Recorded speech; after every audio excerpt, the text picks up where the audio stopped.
Hai Tinker, selamat bergabung dengan kampus virtual di sesi belajar accounting dalam sekejap teori. Di video ini, Misi akan berbagi mengenai penyajian dan pengungkapan pelaporan keuangan.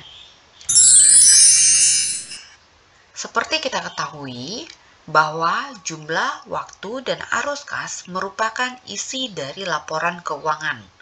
Namun, apakah Tinkers juga udah tahu nih, bahwasanya ketiga poin penting tersebut memiliki sifat yang sangat tidak pasti dan sekaligus perlu dinilai atau menjadi pertimbangan utama bagi para investor dan kreditor atau para pengguna informasi keuangan lainnya. Dan hal ini pula lah yang harus kita pahami, bahwasanya sifat dari ketidakpastiannya dan sekaligus keutamaannya membuat para pengambil keputusan, baik para pihak internal maupun para pihak eksternal, dirasa wajib untuk memerlukan keseluruhan informasi yang berguna. Pada umumnya, bagi para pengambil keputusan, informasi yang berguna berasal dari dua sumber, yaitu informasi lainnya dan pelaporan keuangan. Informasi lainnya dapat mencakup laporan analisis, statistik ekonomi, artikel, surat kabar tentang perusahaan, diskusi kompetisi, dan lain-lain. Pelaporan keuangan dapat mencakup laporan keuangan dan sarana pelaporan selain laporan keuangan. Di dalam laporan keuangan, termasuk catatan atas laporan keuangan. Nah, Tinkers masih ingat kan ya, bahwasanya catatan atas laporan keuangan menyajikan perihal kebijakan akuntansi, kontingensi, metode persediaan, jumlah saham yang beredar, dan pengukuran alternatif berupa nilai wajar yang dicatat pada biaya historis. Sedangkan sarana pelaporan selain laporan keuangan dapat berupa internal memo, komentar manajemen, dan surat kepada pemegang saham. Plus informasi tambahan lainnya seperti pengungkapan atau penerbitan perubahan harga atau new price list. Pada kerangka konseptual laporan keuangan, terdapat prinsip dasar yang menjadi inti dari kerangka konseptual yang di dalamnya termasuk pengungkapan penuh. Pengungkapan penuh berarti perusahaan wajib menyajikan informasi keuangan secara rinci, lengkap dalam laporan keuangan tersebut. Catatan atas laporan keuangan, informasi tambahan, dan atau pelaporan keuangan lainnya. Secara substansial, pengungkapan penuh cenderung menjadi syarat utama bagi penyajian laporan keuangan, karena kompleksitas lingkungan bisnis cenderung meningkat dan sekaligus menambah tingkat kesulitan dalam menyajikan peristiwa ekonomi dalam ringkasan laporan. Ditambah persaingan industri bisnis pun cenderung meningkat pula. Hal ini menciptakan kebutuhan akan informasi yang tepat waktu lebih signifikan guna memenuhi informasi terkini dan prediktif. Lalu, penetapan akuntansi sebagai alat pengendalian dan pengawasan pun dipandang perlu, bahkan dipandang sebagai keputusan yang paling tepat. Tidak hanya bagi para investor, bahkan regulator juga cenderung menilai suatu company atau suatu perusahaan berdasarkan hasil akhir akuntansinya. Catatan atas laporan keuangan dapat didefinisikan sebagai alat untuk memperkuat dan menjelaskan item yang disajikan dalam bagian utama laporan. Informasi yang disajikan dalam catatan atas laporan keuangan dapat bersifat kualitatif, bersifat kuantitatif, sekaligus bersifat pembatasan. Bersifat kualitatif artinya harus dapat memperjelas informasi yang berkaitan dengan item laporan keuangan tertentu. Bersifat kuantitatif artinya harus dapat memperluas informasi data laporan keuangan melalui pemberian data-data pelengkap. Bersifat pembatasan artinya memberikan batasan yang diberlakukan dalam pengaturan keuangan dan kesepakatan yang dianut. Pada praktiknya, urutan penyajian catatan atas laporan keuangan terdiri dari dua. Pertama, catatan pertama. Kedua, catatan umum. Catatan pertama berupa ikhtisar kebijakan akuntansi yang berkualitas dan akan mencerminkan kebijakan pelaporan berkualitas tinggi sekaligus membawa penilaian positif terhadap perusahaan, khususnya guna penilaian arus kas masa depan. Nah, Tinkers masih ingat kan? Kebijakan akuntansi yang dimaksudkan merupakan prinsip, dasar, konvensi, peraturan, dan praktik tertentu yang diterapkan oleh perusahaan dalam penyusunan dan penyajian laporan keuangan. Catatan umum merupakan pengungkapan tambahan tentang signifikansi atas 3. Pertama, transaksi atau peristiwa khusus. Kedua, peristiwa berikutnya. Dan ketiga, pelaporan segmen. Jenis transaksi atau peristiwa khusus seringkali menjadi isu yang sangat sensitif dan sulit, khususnya jika terkait 3 poin berikut. Pertama, kesalahan akuntansi atau error atau kesalahan yang tidak disengaja. Kedua, kecurangan akuntansi atau fraud atau distorsi laporan keuangan yang dilakukan secara sengaja. Ketiga, transaksi dengan pihak-pihak berelasi, yaitu transaksi yang dilakukan dengan salah satu pihak yang secara signifikan memiliki kemampuan untuk mempengaruhi kebijakan perusahaan tersebut. Nah, guna mengarahkan dan mengoptimalkan tercapainya transaksi yang kompetitif dengan nilai wajar dan amlans, maka disyaratkan dalam catatan harus mengungkapkan 1. Sifat hubungan pihak-pihak yang berelasi. Dalam hal ini termasuk antara entitas induk dan entitas anak, antara entitas anak dari induk yang sama, antara perusahaan dan wali amanat dalam hal imbalan kerja, antara perusahaan dan pemilik utama, antara manajemen dengan anggota keluarga dekat, dan afiliasinya. Atau masih banyak sih jenis hubungan pihak-pihak berelasi lainnya. Yang kedua, jumlah transaksi dan jumlah saldo piutang termasuk komitmen, sifat pertimbangan, dan perincian setiap jaminan yang diberikan atau diterima. Ketiga, penyisihan piutang tidak tertagih terkait dengan saldo piutang. Keempat, beban yang diakui selama periode terjadinya piutang tidak tertagih atau piutang yang diragukan dari pihak-pihak berelasi.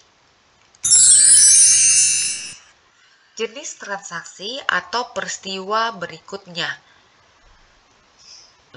dapat dikatakan bahwa peristiwa setelah periode pelaporan atau setelah periode tutup buku, namun sebelum tanggal otorisasi penerbitan laporan keuangan akan cenderung berdampak material terhadap laporan keuangan serta membutuhkan pengungkapan penuh guna tercapainya interpretasi akurat dari pembaca laporan keuangan, seringkali dikategorikan menjadi 2. yaitu peristiwa yang disesuaikan. Kedua, peristiwa berikutnya yang tidak disesuaikan. Peristiwa yang disesuaikan yaitu peristiwa yang memberikan bukti tambahan tentang kondisi yang terjadi pada tanggal laporan posisi keuangan yang meliputi estimasi yang melekat dalam penyusunan laporan keuangan. Misalnya, atas proses penyelesaian litigasi seperti cedera janji sebelum tanggal laporan posisi keuangan. Peristiwa berikutnya yang tidak disesuaikan merupakan peristiwa yang memberikan bukti tentang kondisi yang tidak terjadi pada tanggal laporan posisi keuangan, tetapi terjadi setelah tanggal laporan posisi keuangan. Misalnya, terjadi peristiwa banjir yang setelah tanggal laporan posisi keuangan dan secara signifikan berdampak terhadap perusahaan, bahkan dapat juga berupa rencana restrukturisasi yang besar-besaran dilakukan setelah tanggal laporan posisi keuangan. Pelaporan segmen. Guna mengetahui kontribusi setiap lini produk terhadap profitabilitas, resiko, dan potensi pertumbuhan perusahaan diversifikasi atau perusahaan konglomerat, diperlukan penyajian pelaporan keuangan segmen dan konsolidasi. Penerapan pendekatan manajemen yang mencerminkan bagaimana segmen manajemen perusahaan membuat keputusan operasi dalam penyajian laporan keuangan segmen akan membuat pengguna laporan keuangan dapat lebih memahami kinerja perusahaan, dapat menilai prospek arus kas neto masa depan, dan dapat membuat penilaian yang lebih tepat tentang perusahaan secara keseluruhan.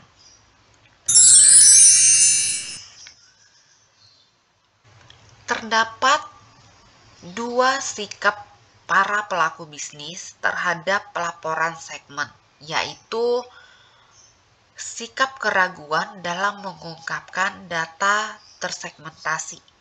Kedua, sikap yang mendukung pengungkapan tersegmentasi. Munculnya keraguan dalam mengungkapkan data tersegmentasi biasanya didasari oleh 4 pertimbangan. Yang pertama, kecenderungan menimbulkan informasi yang kurang berkualitas atau bahkan penarikan kesimpulan yang tidak tepat tentang laba segmen yang dilaporkan. Hal ini terjadi pada kondisi tidak menyeluruhnya pengetahuan pembaca atau pengguna laporan keuangan atas bisnis dan pemahaman terhadap faktor penting seperti lingkungan kompetitif. Kedua, kecenderungan membahayakan perusahaan pelapor. Hal ini terjadi ketika pengungkapan tambahan dapat mengakibatkan atau dimanfaatkan oleh para pesaing, serikat buruh, pemasok, atau regulator menetapkan keputusan yang merugikan perusahaan. Ketiga, kecenderungan menimbulkan ketidakpuasan pemegang saham. Hal ini terjadi ketika pengungkapan tambahan atas ketidakoptimalan laba mengarahkan manajemen pada penetapan keputusan dengan risiko bisnis yang kurang cerdas. Yang keempat, timbulnya masalah teknis tertentu seperti klasifikasi segmen dan alokasi pendapatan serta biaya segmen yang cenderung sulit. Bahkan masih akan diikuti dengan masalah akuntansi lainnya yang membatasi kegunaan dari informasi tersegmentasi tersebut. Nah, sedangkan sikap para pelaku bisnis yang cenderung mendukung pengungkapan tersegmentasi biasanya didasari oleh dua pertimbangan, yaitu pertama menyadari adanya kebutuhan informasi tersegmentasi untuk membuat keputusan yang cerdas tentang perusahaan yang terdiversifikasi. Misalnya, pelaporan segmen disadari akan membantu investor dalam mengevaluasi nilai investasi perusahaan dengan mengungkapkan sikap atau sifat bisnis perusahaan dan ukuran relatif komponennya. Kedua, pertimbangan kecenderungan munculnya kerugian kompetitif yang diakibatkan tidak adanya pelaporan segmen oleh perusahaan yang terdiversifikasi dengan kurangnya perhatian perusahaan terhadap informasi yang seharusnya diungkapkan oleh perusahaan dan bahkan oleh para pesaingnya. Pelaporan segmen oleh perusahaan terdiversifikasi minimal harus mencakup A. Informasi umum tentang segmen operasi, termasuk komponen struktur organisasi perusahaan. B. Laba rugi segmen dan informasi terkait. C. Aset segmen dan liabilitas segmen. D. Rekonsiliasi, yaitu antara setiap akun dalam laporan keuangan secara segmen dengan setiap akun dalam laporan keuangan total atau konsolidasi. E. Informasi tentang produk dan jasa serta wilayah geografisnya. F. Informasi mengenai pelanggan utama.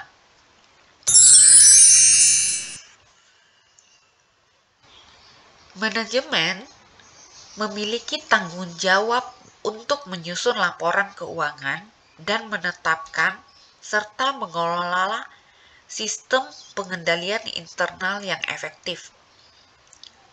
Nah, melalui komentar manajemen diberikan kesempatan atau memiliki kesempatan untuk menerjemahkan laporan keuangan dan melengkapi informasi yang dilaporkan dalam laporan keuangan.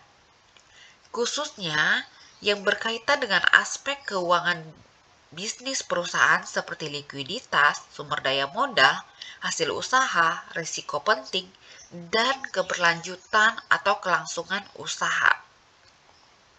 Bentuk komentar manajemen ini dapat berupa surat direksi atau surat kepada pemegang saham. Namun thinkers, hal penting yang tidak boleh kita abaikan atau tidak boleh luput dari perhatian kita adalah adanya kemungkinan terjadinya kecurangan dalam pelaporan keuangan. Terjadinya kecurangan dalam pelaporan keuangan secara umum dapat dipengaruhi oleh dua faktor, yaitu pertama faktor internal, yang kedua faktor eksternal. Faktor internal yang dimaksud dapat berupa kelemahan sistem pengendalian internal, sikap buruk manajemen terhadap etika, atau mungkin likuiditas dan profitabilitas perusahaan yang kurang baik. Keberadaan komite audit yang dengan waspada mengawasi proses pelaporan keuangan menjadi sangat penting dalam menghadapi kecurangan pelaporan keuangan yang disebabkan oleh faktor internal. Faktor eksternal. Faktor eksternal ini dapat diakibatkan atau muncul di tengah kondisi industri yang kurang dikuasai, lingkungan bisnis secara keseluruhan yang memang mendukung untuk terjadinya kecurangan pelaporan keuangan, atau pertimbangan hukum dan peraturan tertentu. Dalam kondisi ekonomi yang secara global memburuk diakibatkan keberadaan pandemik misalnya. Terus di sisi lainnya perusahaan masih terus menerapkan program bonus yang didasarkan kinerja jangka pendek. Nah, adanya dua situasi yang sangat sulit ini bisa jadi memungkinkan munculnya pemikiran atau para manajer penjualan yang berniat untuk melakukan kecurangan harga. Nah, kecurangan harga ini juga merupakan salah satu contoh kecurangan dalam pelaporan keuangan. Oke deh Thinkers, sekian dulu ya penjelasan dari misi dan kampus virtual team. Semoga bermanfaat bagi Thinkers yang ingin tahu mengenai akuntansi. Dan seperti biasa, misi juga menyampaikan kepada kalian boleh loh ya Thinkers, request topik tertentu yang kalian harapkan misi sampaikan kepada kalian. Misi sebisa mungkin akan berusaha melalui video bersama kampus virtual berbagi topik yang sesuai dengan permintaan kalian ya Thinkers. Oke deh Thinkers, see you soon Thinkers.